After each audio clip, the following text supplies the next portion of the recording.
Israel ने सोमवार यानी 1 अप्रैल 2024 को सीरिया की राजधानी दमिश्क में ईरान के वाणिज्यिक दूतावास पर एयर स्ट्राइक की थी, जिसमें ईरान की इस्लामिक रेवोल्यूशनरी गार्ड कॉर्प्स के 2 जनरलों समेत 7 अधिकारी मारे गए थे, जिसके बाद से रूस समेत तमाम मुस्लिम देशों ने इजराइल के इस हमले की कड़ी आलोचना की थी। साथ ही ईरान के सुप्रीम लीडर समेत राष्ट्रपति इब्राहिम राइसी ने इजराइल को अंजाम भुगतने की चेतावनी भी दे डाली थी।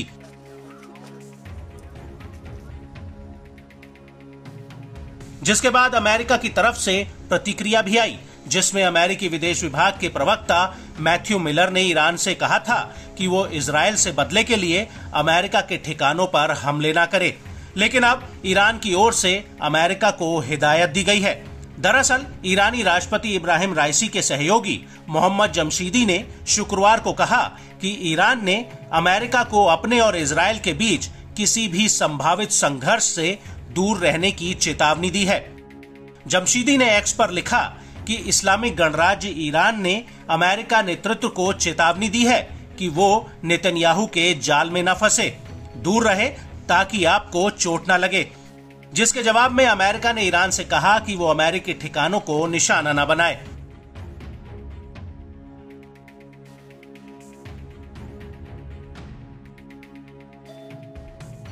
हालांकि आईडीएफ ने अभी तक सीरिया में ईरानी दूतावास पर हमले की न तो पुष्टि की है और न ही इस हमले से इनकार किया है,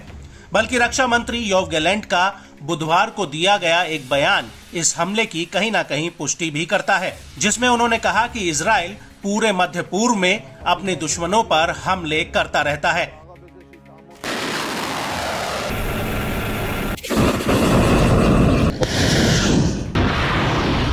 जिसके बाद ईरान के सर्वोच्च नेता अयातुल्लाह अली खामनेई ने बुधवार को ये कहते हुए जवाबी कार्रवाई करने की कसम खाई थी कि इजराइल को निश्चित रूप से इस कदम के लिए मुंह पर एक थप्पड़ मिलेगा। जिसके बाद आईडीएफ ने ईरान के संभावित हमले को देखते हुए अपने सैनिकों की सभी छुट्टियों को रद्द कर दिया था और अपने एयर डिफेंस सिस्टम को मजबूत करने के लिए लगातार काम कर रहा है।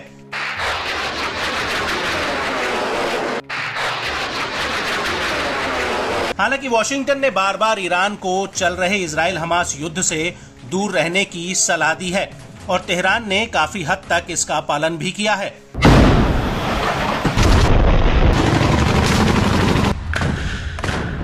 संघर्ष में सीधे भाग लेने के बजाय ईरान ने इराक और सीरिया में शिया मिलिशिया और लेबनान के हिजबुल्लाह को हथियार देने और प्रशिक्षित करने की अपनी मौजूदा नीति को बरकरार रखा है, जिसकी वजह से अक्टूबर में शुरू हुए संघर्ष के बाद से हिजबुल्लाह अमेरिका और इजरायली बलों के साथ मोर्चा लिए हुए है।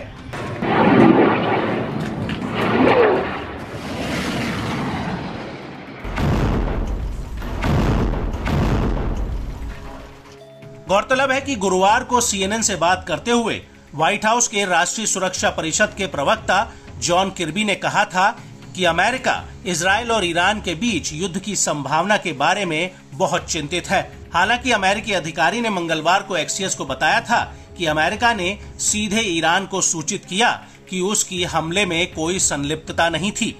और हमें इसके बारे में समय से पहले पता नहीं था।